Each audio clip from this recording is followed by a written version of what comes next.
Well, good afternoon, everyone. We're at Darwin Football Stadium. It's Saturday afternoon. It's around 26, 27 degrees. There's no breeze around. It's one of those typical Darwin dry season days. It's a great day for footy. I've got John Tambouris with me. John, you'll be our expert analyst today, our technical director here. You had a long shift yesterday, mate.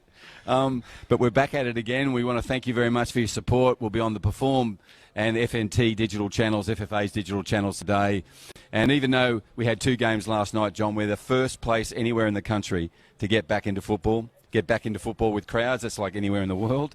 And mate, the coverage and support has been extraordinary. We've appeared on FIFA's front page. Simon Hill was doing some stuff with the London newspapers today.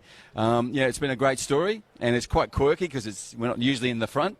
But, yeah, we are this time. And so how are you seeing today's game between a club that's not really featured in the pointy end of the season but has occasionally really good games but has recruited well, and then Casuarina, of course, our current champions and premiers? What do you see? Look, obviously when the champions are playing on any match day, underdogs are always up for it. I remember playing in my days, and every team that you played, especially when you're playing the champions, you'll go that next step. So, look, I'm actually looking forward to seeing Port Darwin play today. They've recruited well over the break, and again with Casuarina, they've maintained most of their squad. A couple of new players have come in. So looking forward to watching this one tonight, Bruce. Yeah, and talking about recruitment, I mean, Casuarina has as well. They've got some new names in there. Again, in your days in the A-League, when a new player comes in, there's excitement in the squad. How does this all going to work out? I mean, coming back from COVID, we're still in it. Then coming back for the second game, for the season, and new players. There's a lot of, I guess, feeling your way through the club and what sort of thing is going to sort of translate onto the pitch. Exactly, and Zelio would have done his homework as well. The players he brought in, they would have fitted with the club as well. Good club players and good people in the dressing room, and obviously good players. So he would have looked at his position and said, where could I actually strengthen in my squad? And he's obviously looked at that right back and that left wing and right wing position, and the players that he's brought in were sure to make a difference today. Okay, well, we're not far from getting this game underway. As I said, we're in the top end of Australia. This place is called Darwin, if you know very little about us, but we're about 20% of the landmass of Australia. We have some of the most iconic destinations anywhere in the world. And, John, as I was heading here today, there were still the stragglers heading out on the Stewart Highway out to Kakadu. There were caravans and jet skis and everything else going on. So, Territorians, they'll take the opportunity to get away, and they're out there today enjoying this amazing lifestyle and landscape. So, look, we'll get this game underway. We've just had the coin toss from the referees. This is a COVID-19 Stage 3 here in the NT. What that means for us is that we're the safest place in the country, which is why we're the first to be playing football, in the country with a crowd. And we're really excited and humbled to take the first place. We don't often get that, but we'll take it. That's right. I really thank you, John, for giving us your time today. As I said, you had a long shift yesterday, and we look forward to your expert comments during this game. I want to thank all the team behind the scenes, Matty, for getting this organised. We won't leave him up the scissor lift until 3 o'clock in the morning. We look forward to getting this game underway shortly. Just before we do, I just want to make mention, John, of your development program. You're our technical director. You're responsible for developing the next generation of players. Are you confident in what you're seeing so far? Because you've now gone full-time? That's correct. Yeah. We've gone full-time, and again, we've got 5 teams in our NTC program, which is our national training program.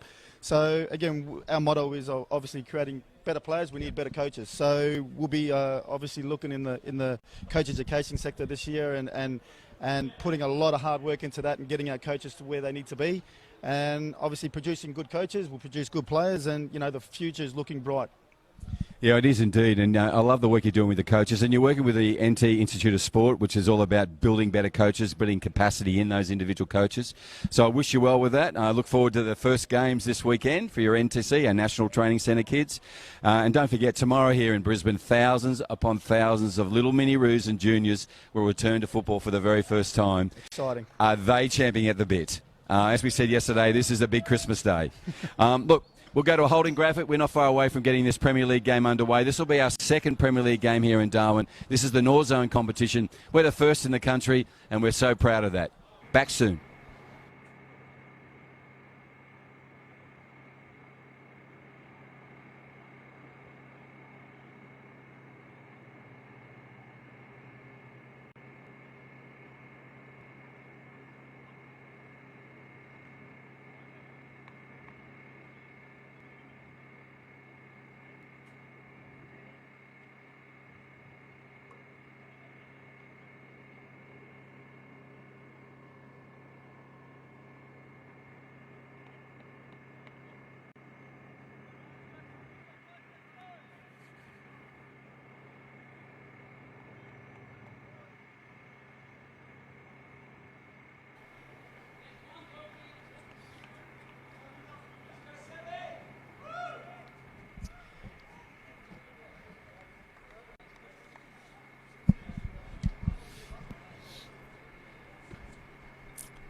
And we welcome you back here to Darwin Football Stadium.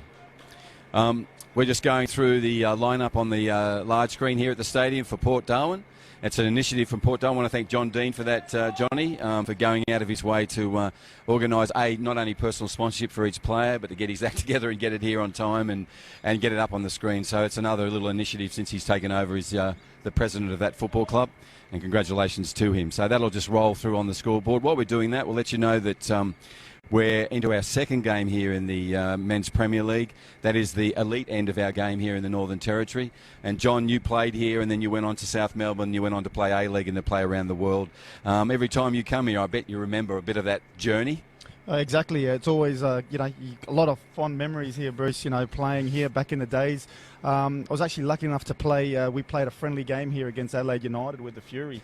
And I think it was, the stadium had just been built, so I think we were the first one on the stadium. So, look, I've said it time and time again, the venue's great, the facilities are world class, and you know what, we're watching some great football here today, and we're a better place to be in Darwin. Absolutely, and that football's underway. If you've just joined us, running from left to right is Casuarina in their traditional black and white strip. They're a club, John, 40 years in the making, 42 I think this year, and they're up against Port Darwin in the claret and blue. And there's some new faces there. We were talking earlier about number 9 for Port Darwin, Robert.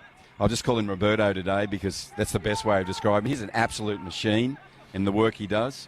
Exactly. He's he's obviously in terms of age, he's put on a bit of in terms of age, but when you look at the physical and the fitness the guy possesses, he's very, very good. So looking forward to seeing him playing that number 9 role, which is very unusual. It is, isn't it? And we all put on age every day, John, and I'm feeling it today. We look forward to seeing how they go because there's a lot of young kids out there as well. So Casuarina with the ball. It's been sitting deep in their half at the beginning of this match, and they're trying to find their way through, which is a really pressing line from Port Darwin. That's one of their more senior players there, Rory Hood, who's had an indiscretion.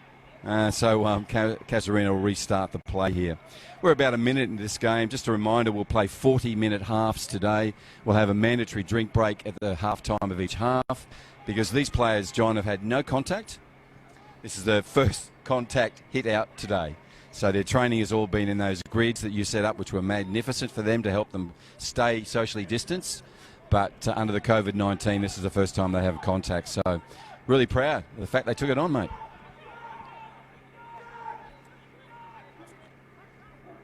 So that guy on the ball now, John, put that beautiful ball through. You know him well. And he set up something for Casuarina on the right edge. This will go over the line and there'll be a corner kick. Who just had that ball in the centre there for Casuarina, mate? That'll be their captain, Gordon Pereira. Again, he sits in the middle of the park. He pulls the strings for the team. He's the voice. He's their leader. And again, a role model in the club. I think he's been in the club. I think he's a one-man club. I think he might have jumped ship 1 year. Now he's back at the club. And obviously mentoring the young players coming through, so it's good to see. Yeah, and there's just a beautiful ball from him as well, which got that eventually that corner kick, and a real assured move from the goalkeeper for Port Darwin. He got firmly on that ball and the cross, and took Casuarina out of the play. Exactly, and that will do his confidence a world of good. Getting a touch like that first part of the game will get his confidence up, and he's actually looking quite good under the sticks. And he's got some bright blue gloves on that met the claret. So, well done to him. That's Dominic Price there for Port Darwin. We're talking about in goals. We're around 2 minutes 50 into this first half. Again, Gordon Pereira with a lovely ball through, this time collected by the Casuarina striker and dispossessed reasonably easily by Port Darwin. They're on the attack again. The machine has the ball, setting it up in the midfield. And we'll just see a little bit of hit and miss around here a moment, a bit like a pool game, as they find their feet in the early stages of this first half.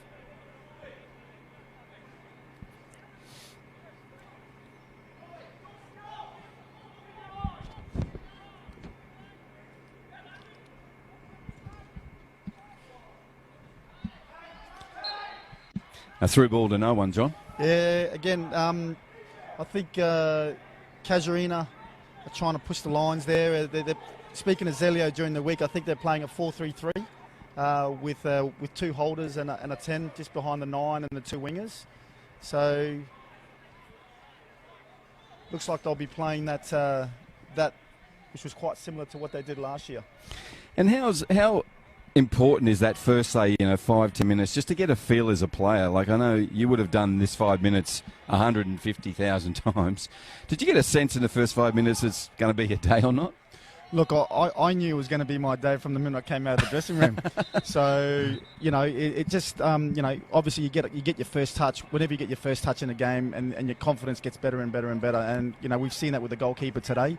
So I know these players were quite eager to get a touch on the ball, and you can see already probably about 5 to 6 minutes in, and Casuarina are starting to string some passes together. So you can see their confidence is getting better and better. And the goalkeeper you just mentioned, Price, has put a lengthy kick into the half.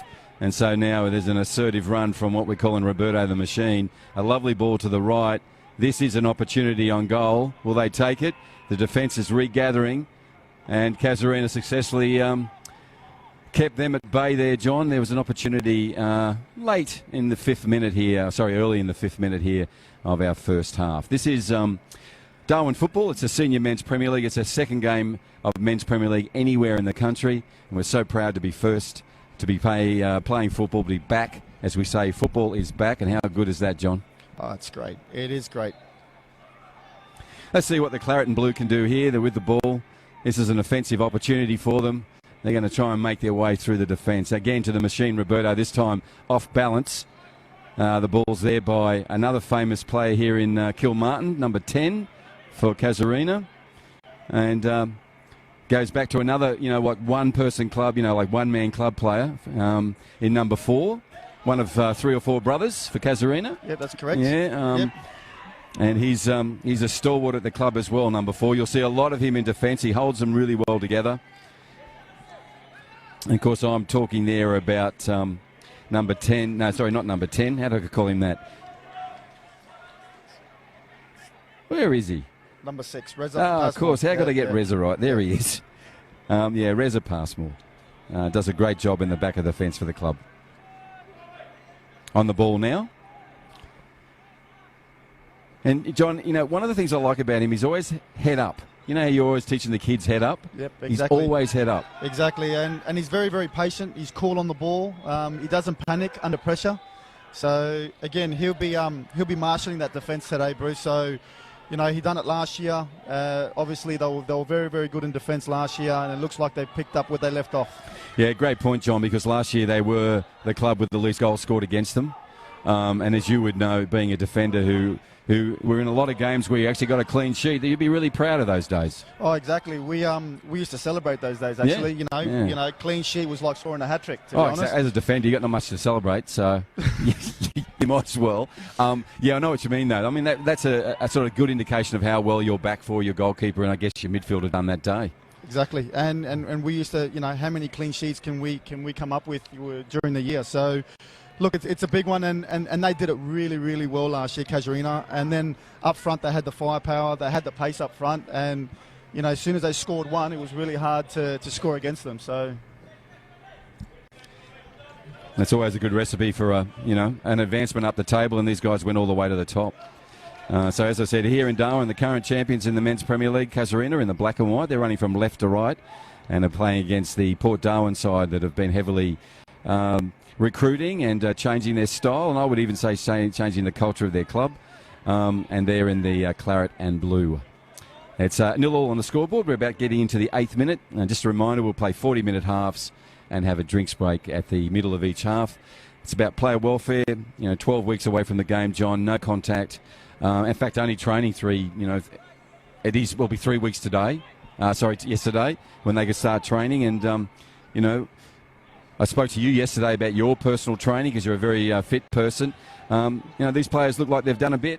Yeah, again, you're looking at the Port Darwin boys, speaking of John Dean and their coach Lee, they were doing a lot of fitness work into the lead up to this game. Obviously, they had 2 to 3 weeks training, so all in isolation. But, there was no contact. But I've already seen a couple of tackles flying here today, so it's good to see. And I just, some of the players we need to watch. This young kid on number 4 in the left back position. We talk about how important it is to have a left-handed side player in Australia. If you are, keep playing football, please, because we need more of you.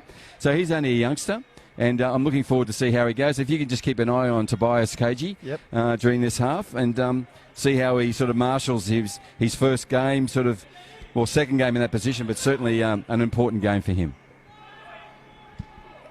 That's John Dean with his traditional long throw, but no one was up for that from the Port Darwin side. So that goes straight into the hands of the keeper for Casuarina, who's well known in the Indigenous football circles here. Went to the Australian Indigenous Championships last year. Can play in the outfield, John, but tonight playing in goals for Casuarina. That's Braden McLennan. He'll have number 1 on his back.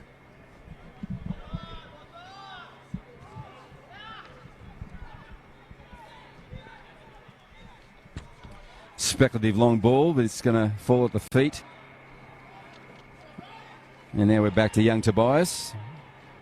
And he's deflected that inward cross off Gordon Piera, who, if his feet aren't doing the work, his body does. Again, watching both teams, Bruce, you're looking at Casuarina's the way they're structured. It's a slow build-up going into midfield and then going into their front third. Looking at Port Darwin's approach to this game, it looks like they're going more direct. Yeah. So they're looking to catch Casuarina high up the park and trying to play that long ball for the likes of Roberto up front and their wingers to get on. So it's a key factor that I'm watching right now. Yeah, and as I said, we're only like 11 minutes or getting up to the 11-minute mark of this first half, and there's a real definite difference in approach to this game. I think, and you would know too with your experience which one's going to prove effective in the end. But I think, one of the things we need today to be aware of is it's no wind. The humidity is certainly up from last night. We had actually dew on the pitch. That's right. When do we get that? We had a really cool evening. But at the moment, it's around 26, 27. There's some humidity out there, so it'll be hot. And the players would know that. And obviously, in terms of conditions, they'll play to the conditions as well. Right. So I don't think they'll give everything 100 miles an hour, especially at the start. Yep. But as you can see, there's a break here with Casuarina. Again, player we're going to watch today, Port Darwin's number 4, left back Tobias. KG's just got in there and cleaned that one up. Again, Price is, as you said, John, the goalkeeper for the Port Darwin's got some confidence. And look at that little first-time right footer right into an area where there's no trouble for them. Great distribution. And again, Tobias reading the danger, getting back and covering, and a little bit of help from his goalkeeper, cleared the lines and done a very, very good job. And, and at the end of that sort of Casuarina run there is one of my favourite players, number 7, Mark Casemiro, who sits up the front for them. He's got pace, again, really creative. And one of those things, John, which, again, you're trying to teach the kids, you may not always get a goal, but you've got to assist. He's always there, putting other people in better positions. Yeah, Marky, watched a lot of Marky last year. Again, a lot of the goals that he scored were, balls played in front of him, so he can run onto. So he's got lightning pace. He's loads of talents. We forget that he's only a young boy as well. He's not that old. So again, you're looking at Casuarina's squad this year. There's a few young players there that have won a championship already. So their confidence would be great. That's Coombe, who's come across from Darwin Olympic to this club this year. He had some time at Sydney FC. That's correct. He trialled with their youth team with Kelly Cross as well. So he spent a bit of time down in Sydney. Again, he was another player that came through the national training program. So it's Johnny Dean there in the centre of the pitch is showing some of the skills we know he's got and giving the Roberto the machine an opportunity. But Braden, the goalkeeper for Casuarina, up to the task. Yeah, you mentioned Kelly. I mean, for the Coombe boy, number 14 for Casuarina, that's special. Such a really good coach, really good with the kids, and you know him well. Yeah, that's right. Kelly was part of FFA's coach education process, so I worked with Kelly for a number of years with Kelly and Han Berger. So again, to have the opportunity to train at Sydney FC with Kelly and his coaches is a great experience. And speaking to Paraskos about it, he thoroughly enjoyed it. Great experience, and he's obviously back in Darwin playing senior football and waiting for that next opportunity to maybe go south and give it another shot. Absolutely, and that's always an opportunity. And the good thing you want to in telling those stories is head up, let's go again, let's try again, let's see if the opportunity unfolds for us. talking about Mark Casemiro. Look at the skills he's showing there. And the referee saw 2 or 3 in his back. John, I can see you arcing up as a defender. But for me, who likes that into the where the strikers are, I'm going to give that as a penalty. What about you? Yeah, looking at, from where I'm looking at it, I love defenders talking about penalties. He actually looked for it from where I'm standing. So as soon as he went touch, which great strikers do that. As soon as they get touched in the box and they know that they could probably get a penalty, they do. And look, that could be 50-50, but all credit to Mark. He used his pace, put the ball around the defender, and was brought down just before he had the shot. So all credit to him. That's a great point, Johnny, because he did go from outside the box into that inside edge post. He had the ball at the front of him. I know you're not buying this at all, but he got himself in that position to make it awkward for the defender, and it's a 50-50 call. Exactly, and you know what? Sometimes when you're in those kind of positions and it's so tight, and you do give a little tap to the striker, and he does go down, you're always looking behind, and oh geez, have I done the right thing? I can see the pain in you, hear the pain in your voice, mate. Yeah, this is Kilmartin on the ball. This is a penalty taker. John, let's just see how he goes with his technique. Up to the ball, and it's successful. We have our first goal here in the Men's Premier League, second game anywhere in the country, and it is a very assured strike from Casuarina's one of their senior players, Robbie Kilmartin, number 10. So that puts a 1-0 scoreline up there. There's some remonstrations from the the claret and blue, as there always are when there's been a penalty. And our referee today has worked his way through that. And what did you think of the taking of the penalty, John? Look, obviously Robbie, he's cool, calm. When it comes to penalties and set pieces, he's there. He's naturally left-footed, but can strike a ball with his left and his right. So he looked quite confident taking that. So I don't think he was never going to miss that. Yeah, I totally agree with that. That was a really, as I said, an assured take. And John, I can always say I have this system where, if there are 5 players around the referee after a penalty, and there's only 3, then it's usually you're probably right, and there were about 6 then. So, look, I'll leave it at that. We'll move on. But I really enjoy the drama in the theatre. There's one out of frustration, I think, from the Clarets, and it's fallen over the fence. So thank you very much. That's gone into McMillan's Road, one of our main roads here in Darwin. And as I said, that was a kick of frustration, John. You can see that. He was trying to kick that into, what suburb is that over there? Oh, Casuarina, we'll call it. Could call it. I think that could be Jingly. Yeah, it is, yeah. It is. So we'll try and get that ball back, or that's going to be some kid's birthday present.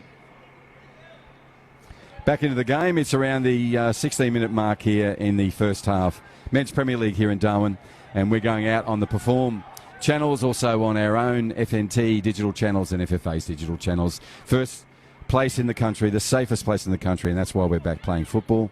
We want to thank the government and the frontline health officers, and all the people of NT Tembo for doing the right thing and getting us to a place where we could sit here and spend a lovely Saturday afternoon watching some footy.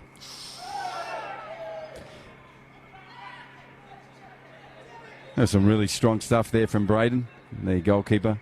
Pretty brave and successful.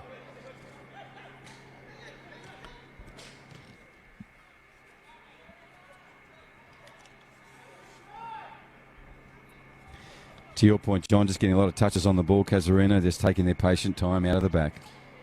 Very, very patient. They've obviously gone from left to right, trying to move the forward line of Port Darwin and finding the right moment to transition into midfield and then hopefully into the attacking third. So they're being very patient at the moment.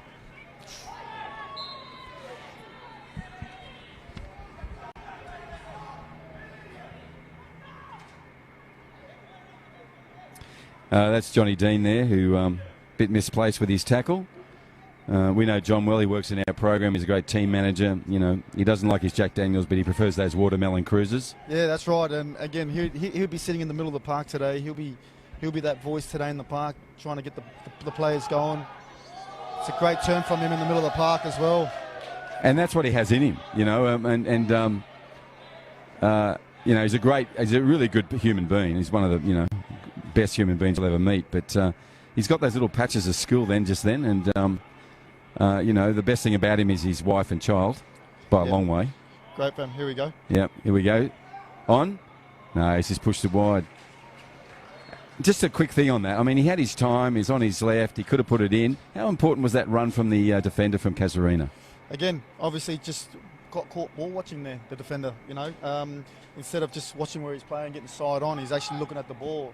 And obviously looking at the ball's been tucked over him and, unlucky there that obviously it could have consequences. So in terms of that, you're looking at the Port Darwin they're creating some chances, Bruce. So just a bit unlucky in terms of that final shot or final delivery. Yeah, I think so. And and there's our first yellow card for the day. That's in the 19th minute, just before our drinks break.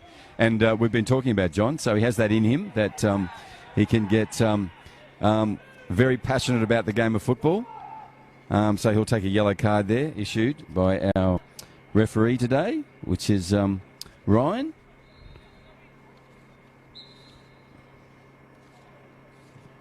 I've just gone a blank on his name. How could I go blank on Ryan's name? But our team, unfortunately, haven't put the referees down, so we'll sort that out for after half time.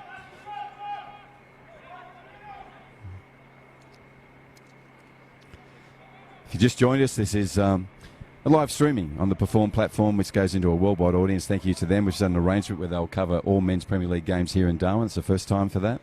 And this is our second game of the broadcast series. It features Port Darwin versus our black and white Casuarina, and they're the current champions and premiers here in the men's Premier League. I've got John Tambouris with us. John's an ex-A-League player, played in many countries of the world, has a really illustrious career, has been helping us out last night, again today, with his expert analysis of what is in front of us here. We were so blessed last night to have the name, the voice of football in this country, and Simon Hill call the game. And that was a great game last night too, John, between Mindel and Hellenic. We saw 7 goals. We saw a 3-0 lead for Hellenic. And then it seemed like a coin was dropped and the tide was turned, and it was exactly the opposite in the second half. Exactly. I mean, Hellenic came out, in the first 15 minutes, they've scored 3 goals. And we go, here we go. This game's over before it's actually started. So, 15 minutes in.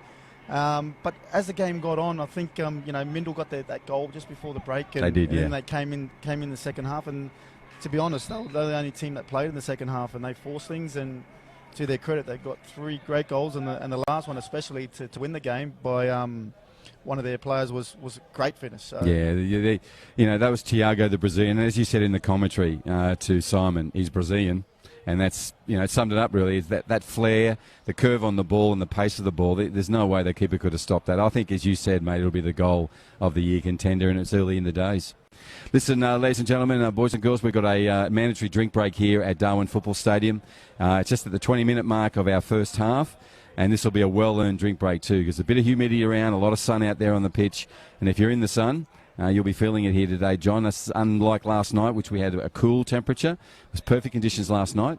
But, what I love about the territory, and what you're doing with the kids is teaching them to be fit and tough and train and just take these conditions as being an asset and working hard for them, So I think from our point of view, we've got an opportunity to make sure that football up here has a unique personality, We play differently because where we come from. Exactly. And we're quite different from every other state. So, again, the Northern Territory brand, you want to call it. So in terms of a style of play, a culture, we're trying to develop that at the moment. And it's not just with our players, it's with our coaches as well. So as long as we're all going in the same direction, I'm seeing a bright future. And the talent is here in the boys and in the girls. So hopefully we get the pillars right in our building blocks, which is at mini roos levels. We get our coaches right, and I got no doubt the players will come through in the end.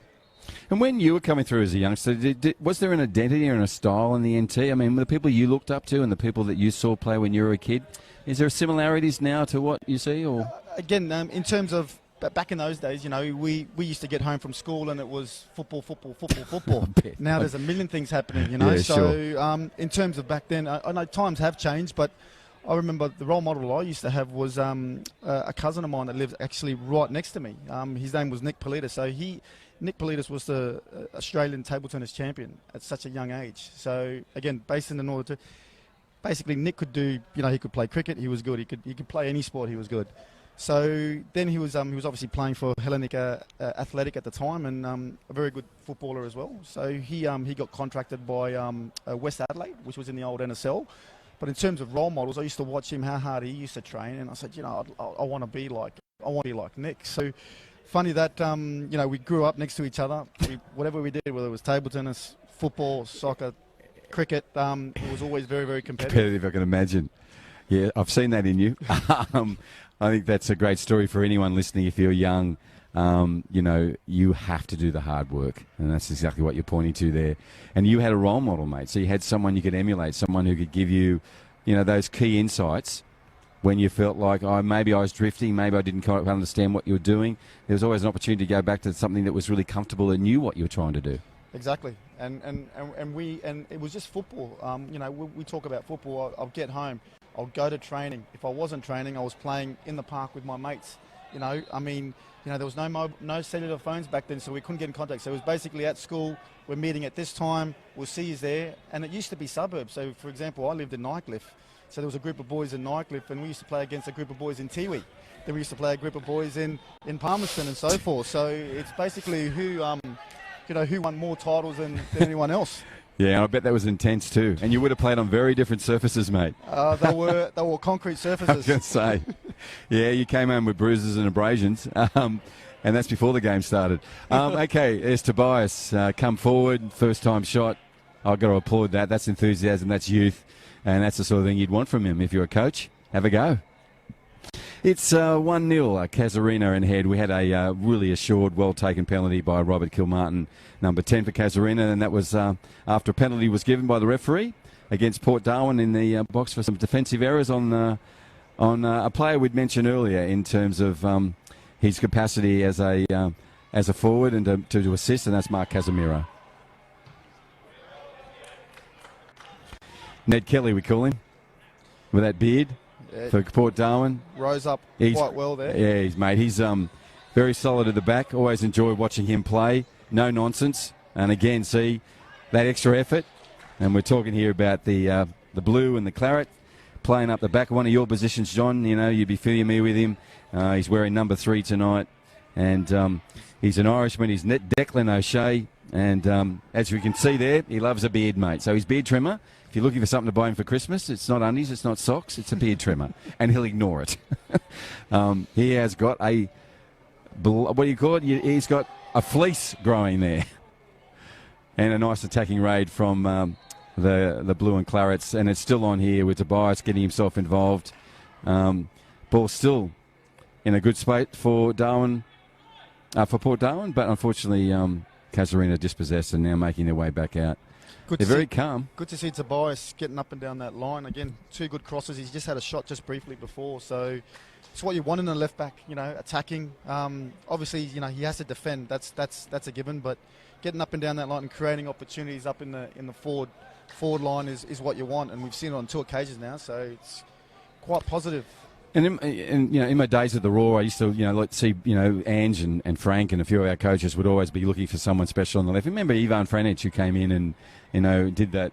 And you need an engine, because you've got to do that. And Jackie Hingett's the same there now and so on. So, Corey Brown was another that I can think of that were and there were plenty of players in the rest of the A-League that Tobias could go back and have a look at, see some of the vision, and see what responsibilities there are. Because as soon as you go, you mentioned he went forward and he did well. Yep. Suddenly the ball goes back. You got to be back there, and then you got to have your defensive mindset. Exactly. And you here's the chance. You know what I mean? There we go. Mark Casemiro on the ball. It's a nice, comfortable shot. We have a goal.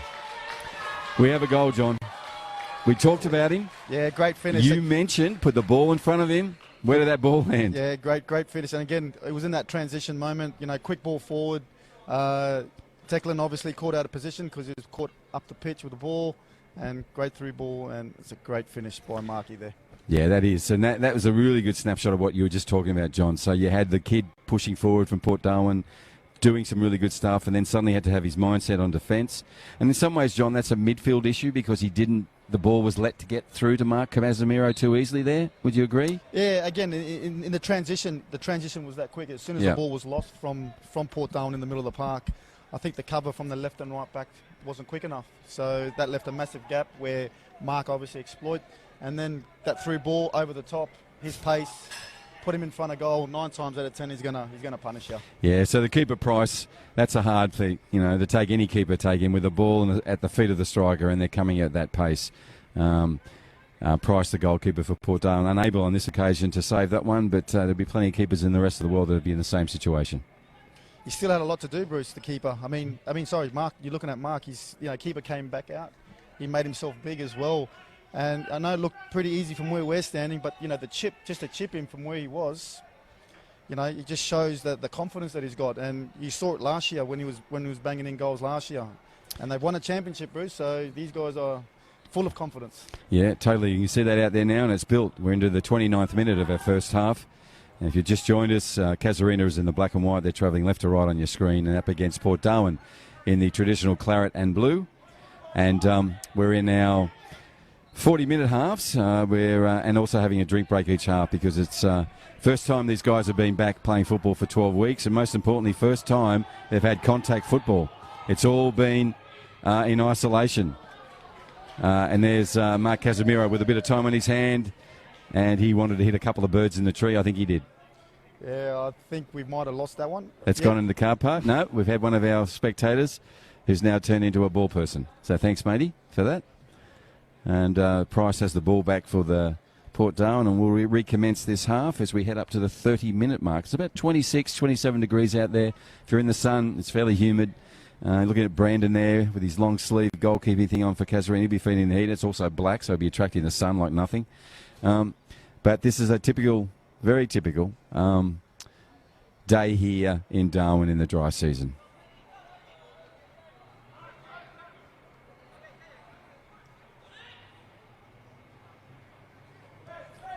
I like the touches on the ball, John. They're very patient, Bruce. You're watching Casuarina. They're trying to move that forward line of Port Darwin, finding that right moment to go into midfield. And as you can see, they've gone into midfield now and trying to get the ball out wide where they create 1v1s and might get a cross in, and they do. That was the young Sydney FC trialist, Coombe, with the ball. Put that cross in, number 14 for Casuarina. And some strong work there from Tobias then. Kilmartin's an old senior, knows what he's doing. Put a lot of weight on him then, and Tobias was strong enough to take it and got a restart from the goal kick. Yeah, he didn't hesitate, the young man. It was obviously 50-50, shoulder to shoulder, and Robbie's an experienced campaigner. He's been around a long time, and he didn't back down, the young fella. No, he didn't. He didn't. Casemiro on the ball again. This is dangerous. He's inside, but this time cleared up by the big Irishman, number 3 for Port Darwin. It's Declan O'Shea. And Declan's what you want in a central defender, mate. Yeah, he came through and just clipped Markey there. So. And second effort, and again he's got someone with pace and someone with skill in front of him, and I thought he did a really determined and proficient job there. Great last-ditch tackle there. It was, and I think Mark Casemiro's got up a bit gingerly because he's felt the full force of a Declan O'Shea tackle. But again, it just shows that pace that Markey possesses. You give him that space and that ball gets in front of him. If you're going to play a high line, which Port is doing today, just be prepared for that one over the top because they've got some very good, quick players, Casuarina.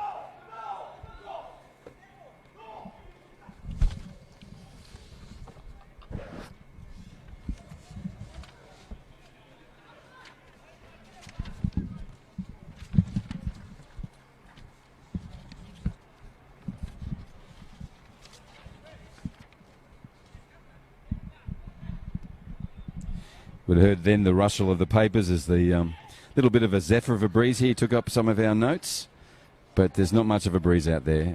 This is a typical Darwin afternoon on a Saturday, and typical for all the right reasons. We've got football in front of us, we've got two teams going competitively at it, and we can gloat about being the first place anywhere in the country to be having football on the park today.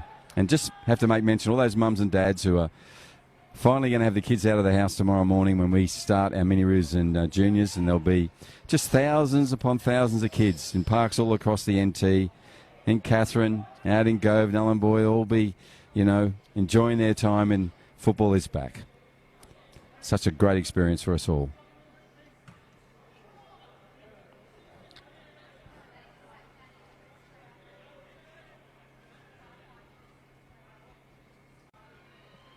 Again, looking at Port Darwin, they're just trying to force that final ball. As you can see, when Casuarina are playing, they're being patient and finding the right time to go forward. So, I mean, they've had some chances this half. Obviously, the score doesn't reflect that, but they could be a little bit more patient in the second half. I think Port Darwin can do a little bit of damage. I think so. I've been watching number 6, another Irishman in the team there. That's Dylan Quinn. And Dylan's been getting his touches, and I think, you can see by his first touch that he could distribute well out of that centre. Again, he's playing that holding role just Yeah. in front of the back four. So. Yeah.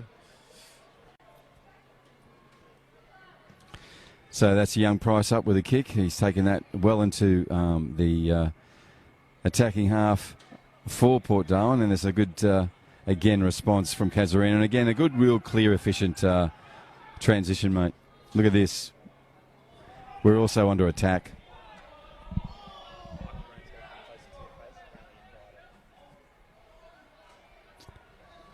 That's Rory Hood doing what Rory does and putting pressure on the player. He's made the ball go back, so Coombs have to offload it further from goal to Casuarina. Gordon Pierre on it. He's going to chip it.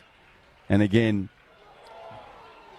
initially didn't gather, but as all good keepers. He recovered quite well there. Yeah. Yep. Great recovery. And he's going to play out from the back. He's gone to Tobias Gay, who we've been watching today, number 4, a youngster for Port Darwin. It's great to see them giving the youngsters a go. And there's a nice ball out to Romerto. As we've combed him today, the machine, he's come back fit. And look at that. That's just nice play. And again, some nice little football there. Nice Premier League style football. Nice turn, nice on ball, and some hurry up in the defence there from Casuarina. With some good link-up play again. Yeah. Came in, held the ball up and linked up with his winger there. It was some great link-up play by Roberto.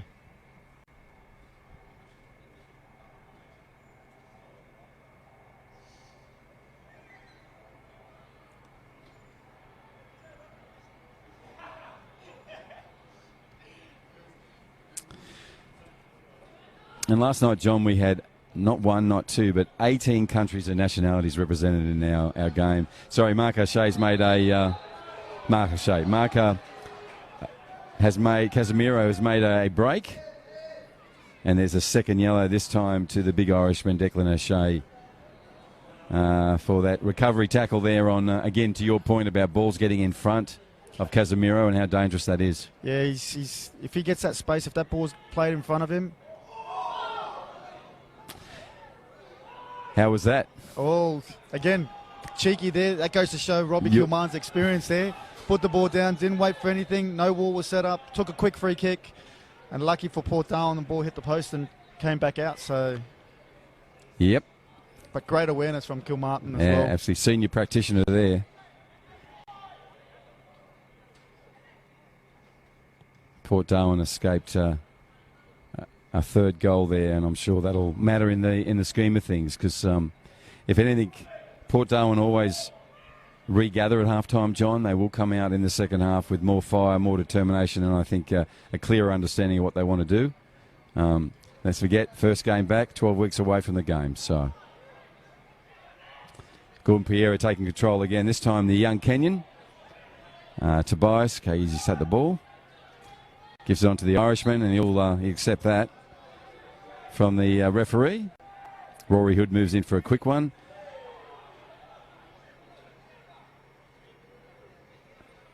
And Rory doesn't get the advantage he should have got for playing that ball early and getting in there.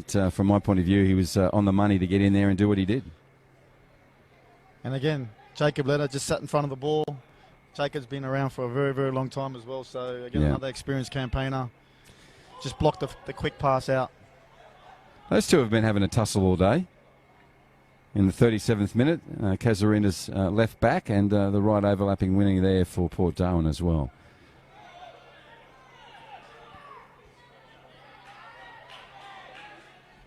So Kilmartin, the goal scorer, one of the goal scorers on the ball, and he's put the ball through to the other goal scorer in Mark Casemiro. Some sweet play there from number 5 for Port Darwin. That's Jay Adams. Jay's an Army recruit. He's based here in Port Darwin. He, I think, did some trialling. I don't know what you call it for the SAS. So you can guarantee he'll be fit. And he looks it too. And that was really smart play for him to really diffuse an opportunity for Casuarina's Mark Casemiro.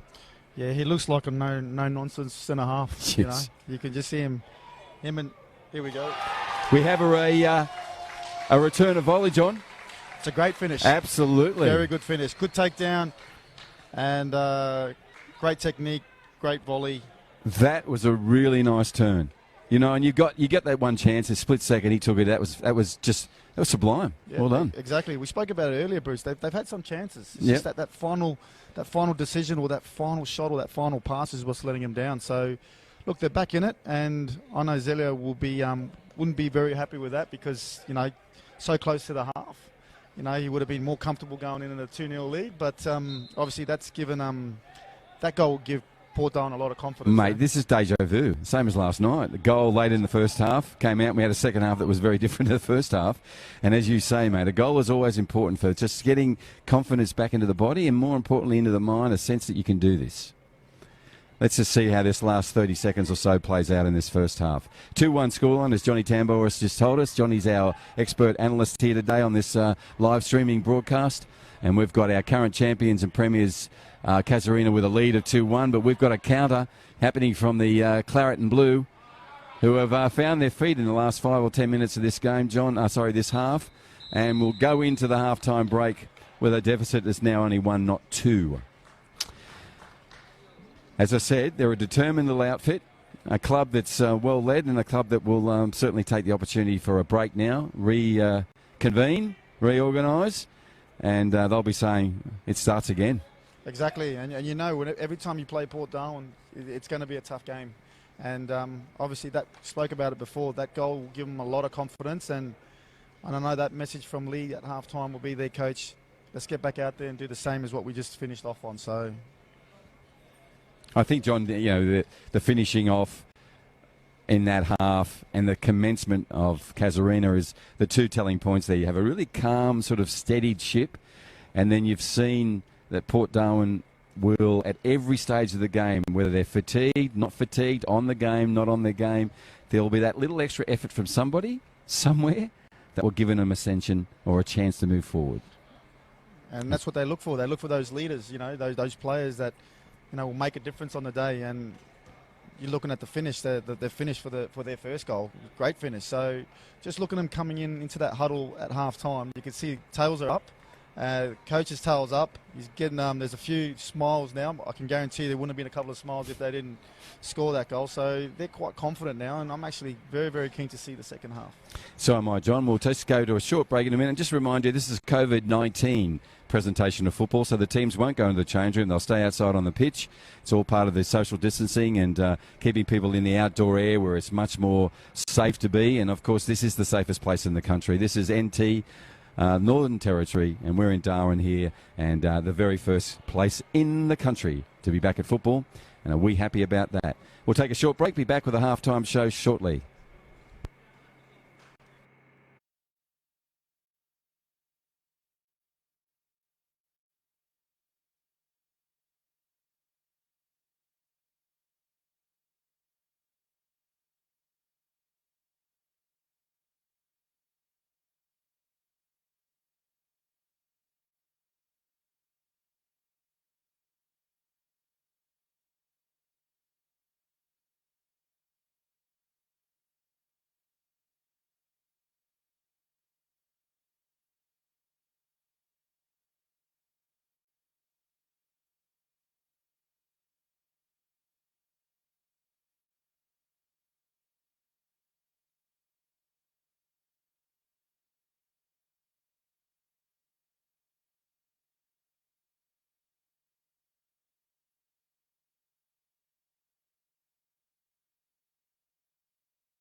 Good afternoon, ladies and gentlemen. We're back here at Darwin Football Stadium. We are the first place anywhere in the country to be playing football again.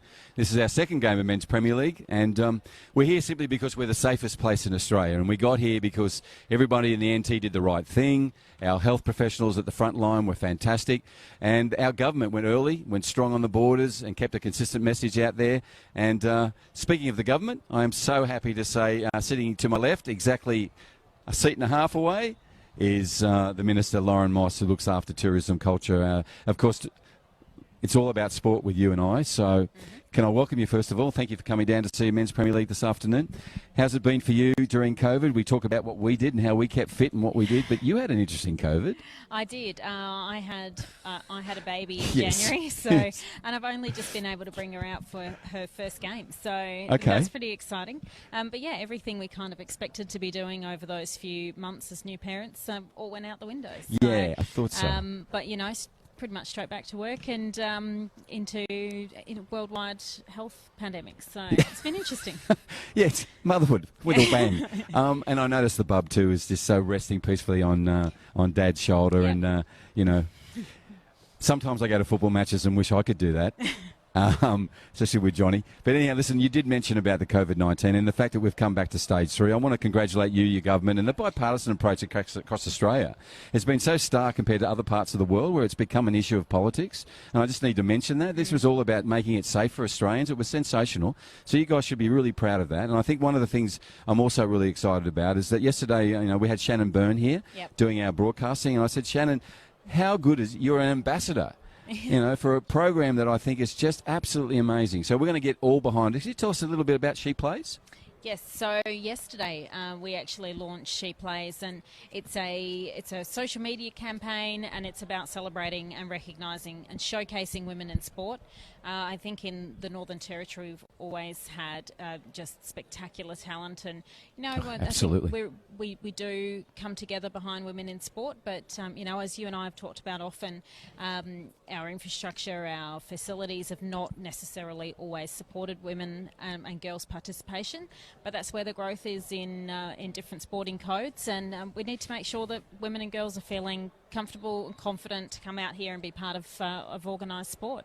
Yeah, and the reason it is important too, Lauren, is that they add a real difference to clubs, to the game itself, and the more women that play the sport, I think it's better for sport in general. And as well as I do, and Johnny Tambouris is doing expert analysis today, knows that there's a personal health, mental health, family health, community health that's inexplicably attached to football, to sport, to all sports.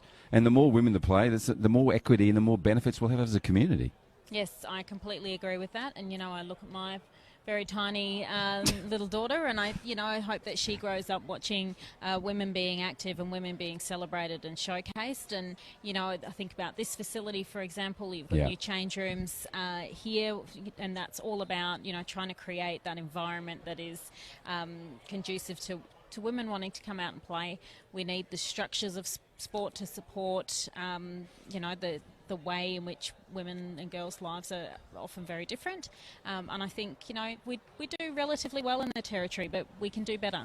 And we need to accept we can do better and take that challenge on and head on.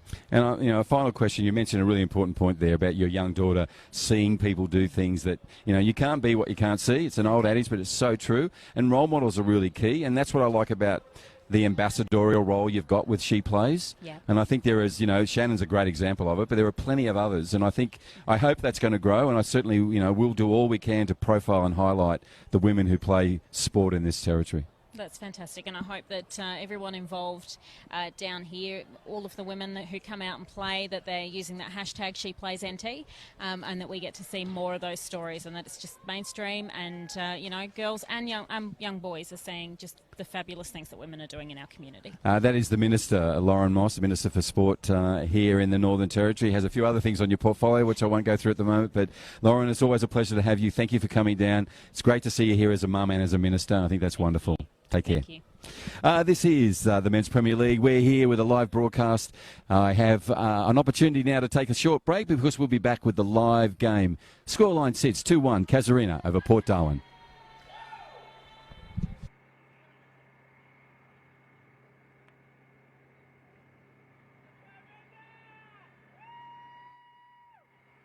See if the opportunity unfolds for us. Talking about Mark Casemiro, look at the skills he's showing there. And the referee saw 2 or 3 in his back. Kill Martin on the ball. This is a penalty taker. John, let's just see how he goes with his technique. Up to the ball. And it's successful. We have our first goal here in the Men's Premier League, second game anywhere in the country. One set. Exactly. And you Here's the chance. You know what I mean? There we go. Mark Casemiro on the ball. It's a nice, comfortable shot. We have a goal. We have a goal, John. About balls getting in front of Casemiro and how dangerous that is. Yeah, he's if he gets that space, if that ball's played in front of him. Yeah, he looks like a no-nonsense centre-half. You know, you can just see him and here we go. We have a return of volley, John. It's a great finish.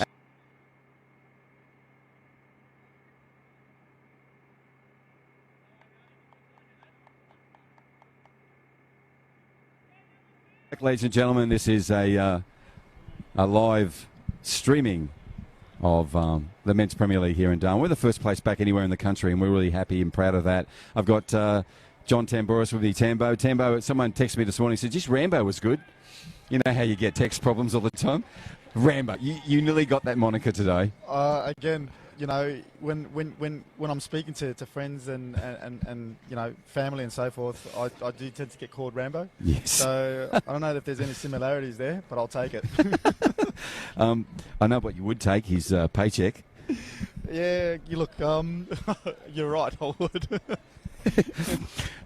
We just had a substitution then for Casuarina as well. He's a terror up the front as well, mate, so he'll be playing on their left-hand side here. He'll be a worry. He's replaced number 14, that is Parakos Coombe. I don't know if he's come off injured or it's just been a substitutional change for effect. We'll find out a bit later. And again, Danny, everyone knows Danny in terms of a good attacking player. He'll give him another element going forward. Technically very, very good, can see a pass, and again, I think he was one of the contenders for goal of the season last year. So he knows where the net is, so if he gets those opportunities, he'll be sure to take them. And John, we're into a second half and the sun's still there. It's still around 25, 26 degrees. So, you know, you expect to see some fatigue in the players in the second half. It's no contact football until 40 minutes and 39 seconds ago. So, you know, they've done a stellar job to get to where they are and to give us a quality game, and a game that's nowhere near finished in terms of its result.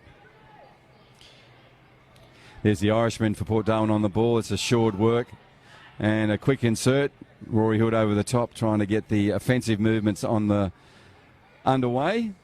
But this time Casuarina once again falls into the experience. Johnny, that's exactly what Johnny Dean can do. Nice little touch. Let's just see how patient they are on the ball. He just produces those patches of brilliance. He does, you know? Yeah. There's some lazy defence there. And that's Tobias. He's going to have to recover from that. And he has. So you want to see that in a defender. Lost the ball. Got it back. Let's just see if they can string some passes here together and just put some patient play into their game. And that's exactly what they're doing. Port Darwin, they're in the claret and blue. And they're trying to find their talisman up the front there. That's Roberto Sickles, their striker. We call him the machine. He's so fit that that astute central striker for Port Darwin.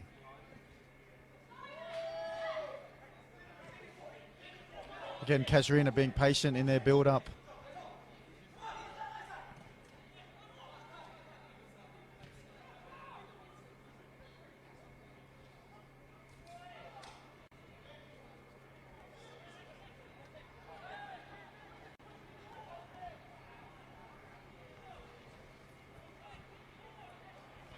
It's a first half penalty taker there, Robert Kilmartin on the ball. This time dispossessed, so we'll see what the transition plays for Port Darwin. There's a 1-2 onto a galloping Johnny Dean, but that's been intercepted by number 5 for Casuarina. And that was a leg race that number 5 was going to win in Sebastian Smith. He's looked quite comfortable, Sebastian, in that right back position. Yeah, he was out injured a little bit last year. He was, yeah. He's had a rough time of injury, the past 2 or 3 years with a couple of knee problems and so forth. But seeing him back on the pitch is a great sight, and obviously still only young as well. So a lot of years ahead of him, and hopefully he can get on top of those injuries and spend more time on the pitch than off. I think the good thing about our Premier League up here, both for all the men and women, is if you took an age check, we're probably one of the youngest Premier Leagues in the country in terms of what we put each week out on the paddock. We have our senior players like Chiako last night, who plays, the Japanese player who's 44, but looks like he's 23 and runs like he's 17. But you'll get those, but then you'll get, as you said, Seb Smith, Ryan Newell, a young number 4, what's his name? Tobias as well, yes. So there's a lot of youngsters out there. And, Mark Casimiro's again, he's another baby. Yeah. And you got the likes of Dylan Newell as well. Yep. Yep. Sebastian's not, he's still young. Yep. Reza's not the oldest, he's still young as well. So. Yep. So that's Danny McGeeby on the ball. Danny's put it away again to a 1-2 with Robbie Kilmartin. Through ball intercepted with real confidence by number 3. It's the Irishman, Declan O'Shea for Port Darwin. As we mentioned earlier, he loves a beard. Again, Port Darwin playing that high line. They are. They're playing that high line, which is very, very risky, against the players like Mark Casimiro, who's got that pace. When you play a high line, what's the reward you're looking for as a coach, John? Well, you want to press the space in front of you. Right. But again, if you're going to press the space in front of you, giving time players on the ball, and if you're going to give time like Gordon Pereira, who's going to have time on the ball in the middle of the park, who could thread that pass, you're not going to get much joy. So either everyone does it, or everyone sort of backs off and gets behind the ball. So at the moment, I think they're playing that high line. And the goalkeeper too has to realise, if it's a high line, I'm going to have to come off my line just in case that ball does get played forward for a through ball. So, and how important is the role for someone like number 6 for Port Darwin, who's sitting just in front of the back 4, and that's Dylan Quinn in that sort of game plan? Well, again, he's the one that sees everything in front of him, so he's basically telling the players to push on and force that press. Okay. So when one person doesn't press, that sort of disjoints the whole team. And that's when players get out and when teams get out. So in the art of pressing, you have to press as a unit. If you don't... And I just mentioned of Chris De Silva, number 3, again, for Casuarina. They're just playing just to the right of the central defender. Now just sitting up here in the midfield. Brandon, the keeper, has just thrown the ball out to restart. We hope will be in a defensive raid by Casuarina, and it looks that way. But a great interception by a very reliable player and their captain, Jacob Gittins. Jacob is a stalwart of the club, and as I said, a really reliable player and a fitting captain for today with their captain being out.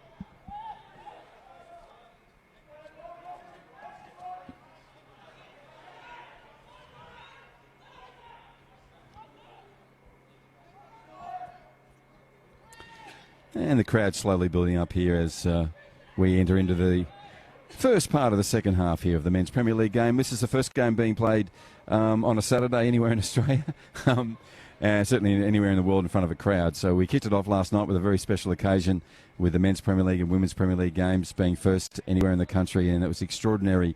Eyeballs watching the game, extraordinary numbers turning up. We can only keep it to 500. We've got to be really conscious of that every day. And that 500 includes the players, officials, referees as well. So we've got counters everywhere. We're making sure we do the right thing on the return to football. And the government's got guidelines for us to follow, and we'll make sure we follow them.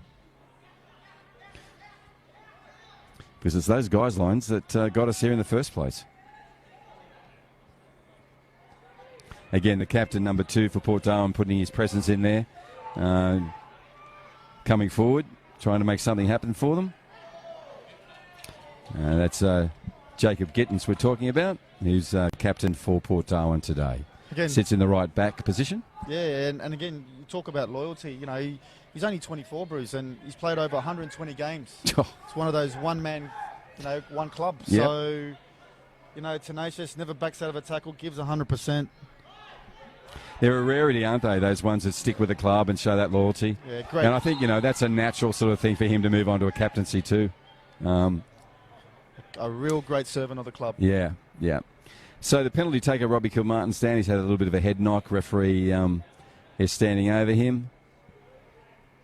Johnny Dean will give him a pat. That's exactly what I thought he'd do. So, yeah, you'll be right, mate. He's got to be careful, Johnny. He's on a yellow card, yeah. So. But he plays it, fully. You're in Darwin here this afternoon, ladies and gentlemen. This is the top end of Australia. We are about 20% of the landmass of the country. We have some of the most iconic landscapes and settings anywhere in the world. And a lot of people here in Darwin have headed off to those iconic landscapes and settings in big numbers. There'll be queues, caravans and boats everywhere along all the rivers between here, Adelaide, Alligator, down at Kakadu, out to Bachelor, even all the way down to Catherine and so on. Maybe they're up in the crocodile-free parts of Catherine, which every time I go there, there's one there. But anyhow, it's a special, special place in the Northern Territory.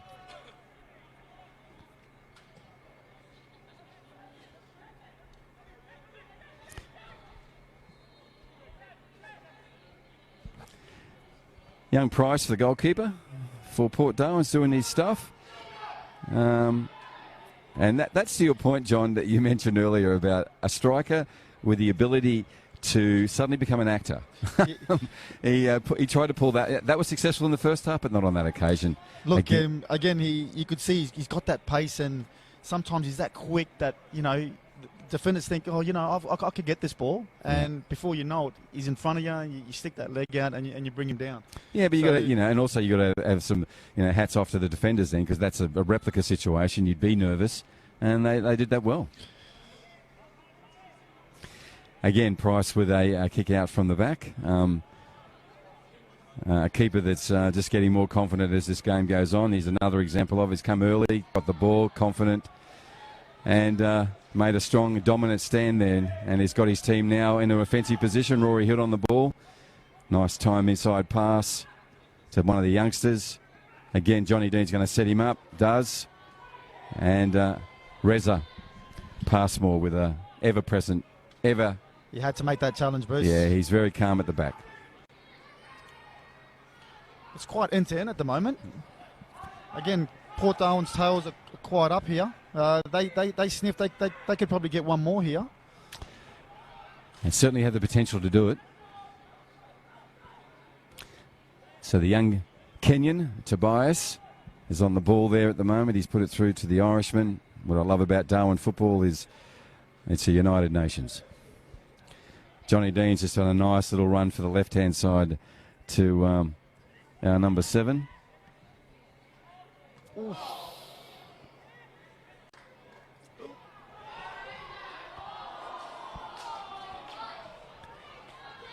And a false attempt, an opportunity wasn't taken, mate. Again, great opportunity there for Roberto to square the game up there. He'll be kicking himself. He knows he should have done better. Opportunities don't come that often. You've got to take them, and that was the difference between winning a lot of games and not making the best out of them is that split-second opportunity stick that we saw then coming up for Casuarina, which wasn't successful. I mentioned number 7 before for Port Darwin, another African kid called Joseph Wayef on the other side. He's playing just in front of Tobias. We'll see what sort of partnerships and teamwork those guys can work on that left side. They've been threatening down there. In fact, that's where Johnny Dean's often drifting over to work with them as well. So we'll see if something comes down the left-hand side for Port Darwin. That's where they're going in Price with a really an amazing throw. That went a good 40, 50 metres. Great distribution. Get him underway, yep. And we're talking about Tobias. He's won the ball through, put a nice ball through to Johnny Dean, who we mentioned before. He's playing here. Again, the skill on the ball, breaking away. He needs some support. He's put a nice cross in. Braden McLennan gets it. Our Indigenous goalkeeper here in the NT. Out there in the Casuarina colours today. And he was confidently grabbed that ball out of the air. But it shows you some of the difficulties of keeping John Dean quiet on that left edge. And he's got some youngsters around him as well with pace. So we'll see what develops. Johnny's played his way into this game as it's gone on. He's getting more and more involved in the game, and as we said before, he gets an opportunity, he could just turn this game. So, yeah, I'd like to see a little bit more from Isaac Paul too, the number 13 for Port Darwin. I mean, he's got an experienced player, Rory Hood, on the inside of him. You know, if they can get the ball over to him, he's got some pace, and he'll give number 12 for Casuarina a run for his money in that left back position. And I'm talking there of Dylan Newell, one of the Newell brothers, playing over here on the left back position for Casuarina. But I'd like to see the young fella Isaac Paul get the ball and take him on.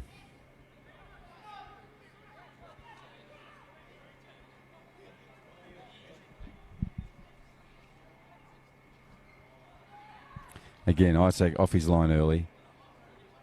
He's really grown into the game, John. he has, and again, he's very quick off his line. He can sense the danger, and when you've got a goalkeeper that that's present and comes off his line, it gives confidence to the back four, it gives confidence to the whole team. So once you get a goalkeeper at the back that's doing his job and doing all the right things, gives the whole team confidence. Yeah, and he had to find that after an early goal. Exactly, and obviously didn't want to start like that, but you said it before, Bruce. As the game's gone on, he's gotten better and better. So.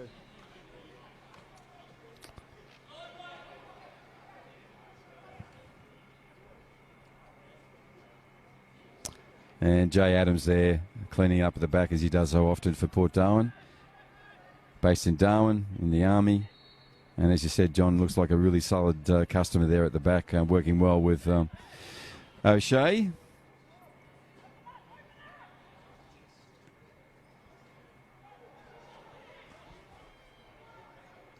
And there he is, the number 13 on the ball. He's given it to Rory Hood. Rory Hood again patiently and chips it. This time over the bar, but really liked the patience he had there and the fact he took him on. Yeah, he made some space for himself there and just wiggled out of trouble and got a left foot shot. Obviously, it didn't hit the target, but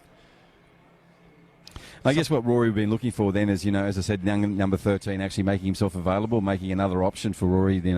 It's not just a shot on goal. He could have maybe had an opportunity for assist, but that's what I think is going to happen is that they play more games together and the youngster gets more confident. There he is on the ball then, but Reza Passmore is in there first. We've got a substitution about to occur, and this one will be for the Claret and Blue. And we're talking about Tobias, the young Kenyan. He's made Australia's home now. He's coming off. And what do you think, John? He's had a good afternoon. Again, promising signs. Got up and down the line, supported his attackers as well, and obviously defended quite well. So great afternoon for young Tobias. And his replacement is number 16, a Greek boy. It's Ioannis Kasiralis. And he's played at a couple of clubs and now found his time here. And we'll see what imprint he puts on this game. Okay, we have Roberto Sickley's on the ball here, and we'll see what he does from this far out. He's going for it. And he gets a first-time false capture of the ball, but Braden McLennan back in there and recovered. And again, that was too easy out from there. And again, he's onside. Robert Kilmartin's made it past the keeper and he'll touch it in, and we have a third goal for Casuarina. As I said, John, that was far too easy out of the back. They found their way through the midfield, and poor old Pricey, the goalkeeper, had nothing to do about that. And you feel sorry for him, mate, when that ball's as free as that and you have someone as experienced as Kilmartin on the end of it.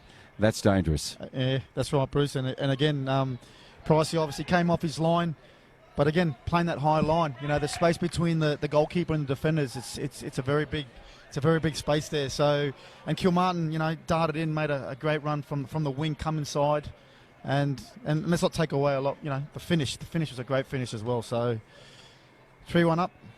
Yes, we are, and we're in the 57th minute here, second half, of course, and this will be a 40-minute half like it was in the first half, where in the COVID-19 return to football conditions, the first place in the country to be back at football. And how good is that, John? We have our juniors and mini-roos out tomorrow.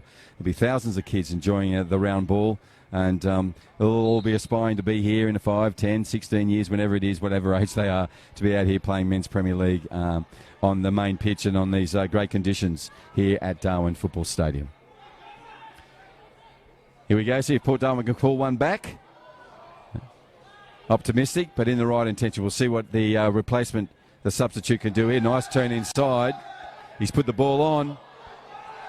It came of nothing, but I applaud and hopefully get a reward for that behaviour, just that play just then. Rory Hood off balance there and unfortunately got tangled up with Mark Casemiro. No intent in that, just really couldn't get out of the way. Again, Mark using his pace there.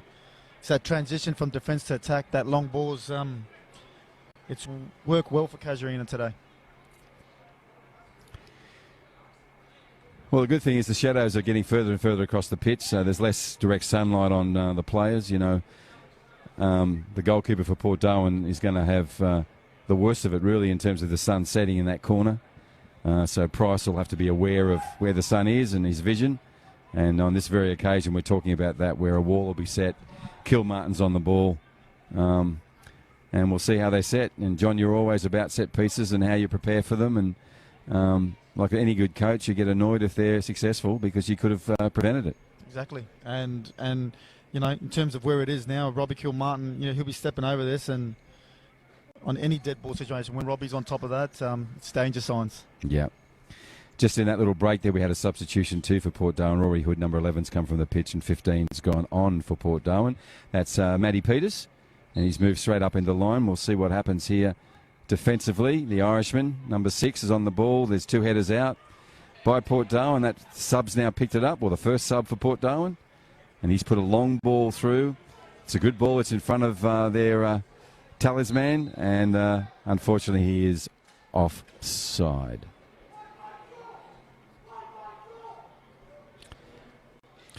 And that's the thing with Casuarina, Bruce. You know, or it may have gone out. I'm not sure. Sorry. Yep. Port Darwin had their chances. You don't put them away, and Casuarina will punish you. They've got the firepower to do that. And you know, we spoke about it before. They had chances up one end.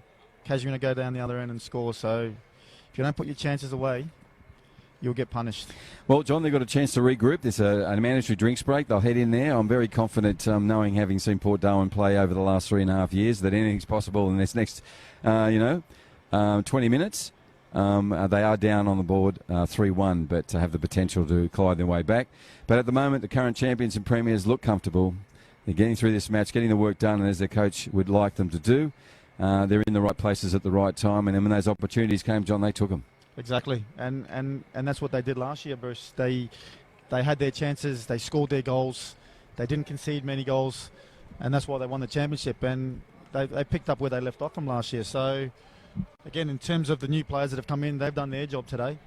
So, and again, the old players that have been there from last year, they've stepped up. So, and Zelio knows that. He would have to, you know, he's got to keep these guys engaged as well. You know, once you win a championship, you know, you sort of say, you know, we've won one, let's relax for the following year. So they've got to try and keep that hunger within the club. So, and I know Zelio will be trying to do that. And that's a great point about winning championships, because a Manchester United fan like you struggle with that, don't you? It's been a while. Can I remind you of how long it's been? Well, no, could you remind me? Oh, I couldn't tell you. Yeah, of course you couldn't. I couldn't tell you. Not at the moment, you couldn't.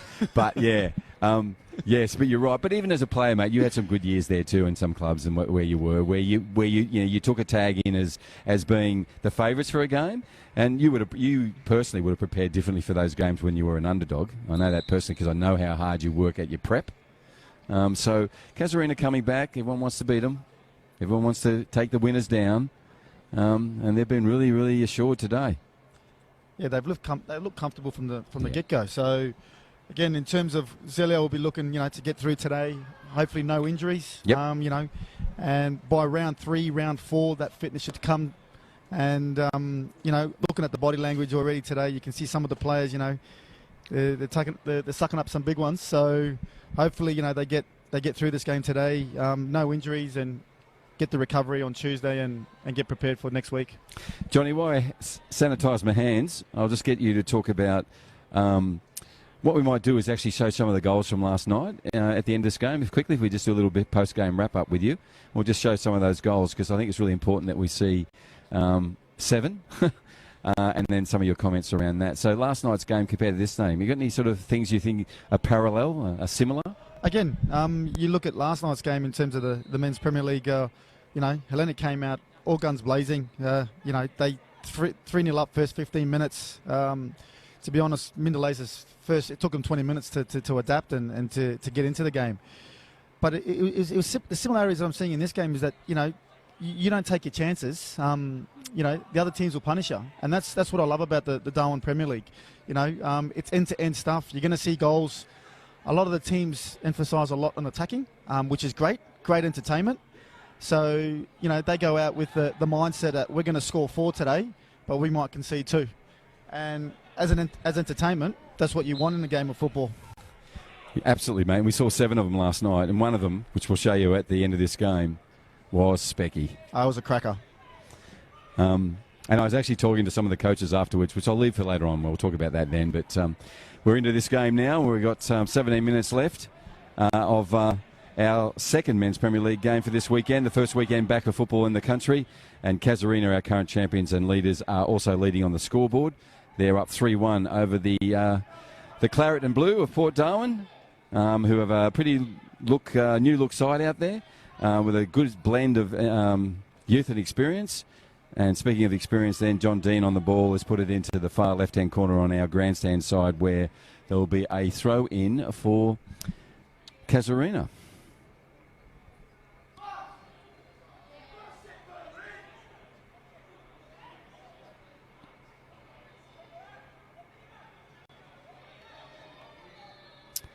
So Gordon Piera showing his skills. That was beautiful. Really confident work. Deserved more. Stood up those 2 defenders there and set the offensive play in motion. But that's been countered by Port Darwin, and they're on their own offensive attack. We'll see what happens here. Try to pull it down, and this time Dylan Newell has recovered. He'll put it out of bounds, which it is. So over the line, and they'll have a restart with the captain of Port Darwin with the throw-in. As you said, a young 24-year-old captain, and had over 100 games for the club. 120 games for the club. Great to see that loyalty in someone so young. Great that they've rewarded him with a captaincy too today. You won't let him down in that position, Jacob. That's right, and he wears his heart on his sleeve. You watch him play. Well, the captain's armband on his right sleeve, and his heart's on the other one. Yeah, well maybe. Put, mate. Well put. But he does. Week in, week out, he's always there. I wasn't aware he'd done over 100 games, and that just shows you, A, how old I'm getting, but B, how young these guys are and how they keep that youth. Fantastic. All right, set piece, John Dean on the ball for Port Darwin. Let's see if we can get something out of this for them. Over the wall he goes, and Dylan Newell, spectacular header, put it over there. We'll have a restart with a corner kick. John, I know you're always about corner kicks, getting prepared, getting ready. Nothing annoys you. Well, there's a few things that annoy you, and it's usually about just letting things happen. And the corner kick, you've got to be prepped. Exactly right. And I remember the times where, Ange Postecoglou was big on the corner kicks. He'd say, a lot of players would switch off in corner kicks and, staying switched on, players talking, organising, keepers organising, central defenders are organising, whether you're zonal marking or whether you're man marking. So, there's teams out there that, work on set pieces to try and win games. And sorry, John, do you think that's, they were really winning days for you and Ange and all the other guys involved, Trimmers, that were involved in that amazing club and team? And it was those little things, those percenters? Yeah, exactly, those 1%ers. Ange will talk about we get a free kick. How many free kicks can we convert to goals? How many corner kicks can we convert to goals? And when you've got people like Con Butsianis and Goran Lozanovsky on the ball, Jesus, and you're going to get great delivery in, absolutely, it's pinnacle that when you do get them, you make the most of it. There's a couple of names, mate. Absolutely. I remember seeing as a kid some of the pinpoint passing from them. To be honest, both in my whole time, in terms of delivery of the ball, either left and right, they're probably the best I've seen in. And weren't there some benefits in the middle? Oh. And beneficiaries and players? I mean, Paul Trimble and a few others would tell you, I'm sure. Yeah, there were some very, very good players. Yeah. We're reminiscing. But anyhow, it's a 67 mark of the second half here of our second game for the Men's Premier League in Darwin. And we're out on the Perform broadcast channels, and that goes to a worldwide audience. And we want to thank them who've come on board. And we'll be doing these broadcasts and live streaming for every Men's Premier League game this year. First for the Darwin Premier League, and not too soon as well. And we'll keep this, turn into a multi-year deal, and keep the attention on the game and keep the attention on the players. And John, with all your development work, that'll get them a chance. Now we've got the young kid on a raid, and what you don't want to see when you put that effort in is look back and see the sideline official with his so the AR had his flag up. Again, just got too eager there, just didn't time his run, and let him down a couple of times that. So if he times his run, he could probably get him behind a bit more. Good dispossession from number 6 for Port Darwin. Again, another Irish player in the team. That came for naught, but it goes to his effort late in this second half. And I've been, watching his performance. I'm sure Dylan will have, be much better for the run today as we move towards the 70-minute mark of this Men's Premier League game. We're going to have a substitution here now for Casuarina once the play is the ball's out of play,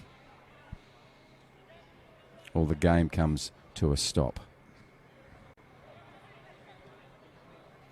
Nice work from Seb there. He'll go back and retrieve this ball himself and restart the game with a throw-in, but we'll have a substitution before that. Sebastian Smith's very confident. Again, great debut for the club today. Absolutely. Been very solid in that right-back position. And another young player, Chris De Silva, is coming off, and he's going to be replaced by yet another young player, and Dylan Vong. Dylan, you know well.